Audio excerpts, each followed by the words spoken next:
আসসালামু আলাইকুম। আমি আছি একটা আবেগগণিত জায়গায়, যেটা আমার দুর্বলতার একটি জায়গা। এটা আমার ঈদগাহ। আমাদের পূর্বপুরুষ আজকে থেকে 500 বছর পূর্বে এই গোরস্থান হয়েছে। গোরস্থানের ঠিক সামনেই আমাদের ঈদগাহ। এখানে উপলক্ষে আমরা এখানে নামাজ পড়ি। আমাদের পিছনেই ছিল একটা বিরাট বড় বটগাছ, যেই বটগাছের বয়স ছিল প্রায় 5 থেকে 700 বছর। কিছুদিন আগে অতিরিক্ত বৃষ্টির কারণে বটগাছের গোড়া থেকে মাটি সরে গেছে, ফলে বটগাছটা পড়ে গেছে। তো এই হলো আমাদের গোরস্থানের জায়গা। এই যে এখানে আমাদের পূর্বপুরুষ আজ থেকে 500 বছর পূর্বে বা তারও বেশি হইতে পারে, আমাদের এই পূর্বপুরুষরা 500 বছর পূর্ব বা তারও বেশি বয়সের যারা পূর্বপুরুষ রয়েছে, তারা এখানে শুয়ে আছে, ঘুমিয়ে আছে, নীরবে নিবৃত্তি ঘুমিয়ে আছে। একদিন আমাদেরও আসতে হবে হয়তো এখানে।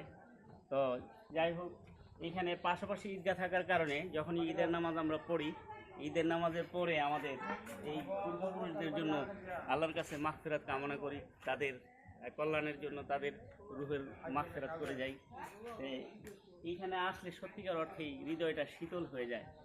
আর আল্লাহ তাআলা বলছে, বেশিরভাগ ক্ষেত্রে আমাদের হুজুর পাক সাল্লাল্লাহু আলাইহি ওয়াসাল্লাম বলছেন যে তোমরা প্রায় মাঝে মাঝে সময় পেলেই তোমরা গোরস্থানের কাছে যাবে এবং তাদেরকে দেখবা যারা অনেক অধিকারী ছিল, অনেক টাকা পয়সা ধন সম্পত্তির মালিক ছিল, তারা নীরবে নিবৃত্তে মাটির নিচে শুয়ে আছে। সুতরাং এই জায়গায় আসলে গর্ব অহংকার কমে যাবে। এই জন্য প্রায়ই মাঝে মাঝে আমরা এখানে আসি। এই দেখেন আমাদের গোরস্থানটা কত বড়। আমাদের গোরস্থানটা এল সিস্টেমে, চারদিকে এরকম বেড়া দেওয়া আছে, বিশেষ করে ওয়াল করা আছে, এবং এই বরাবর পশ্চিম থেকে আবার দক্ষিণে গেছে এল সিস্টেমে।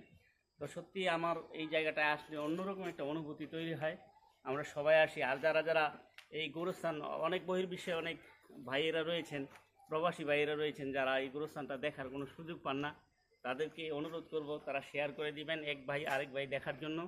তো সবাই ভালো থাকবেন আর আমাদের জন্য দোয়া করবেন, যাতে আমরা এই গোরস্থানের সঠিক কাজটা করে এখানে আসতে পারি। ধন্যবাদ।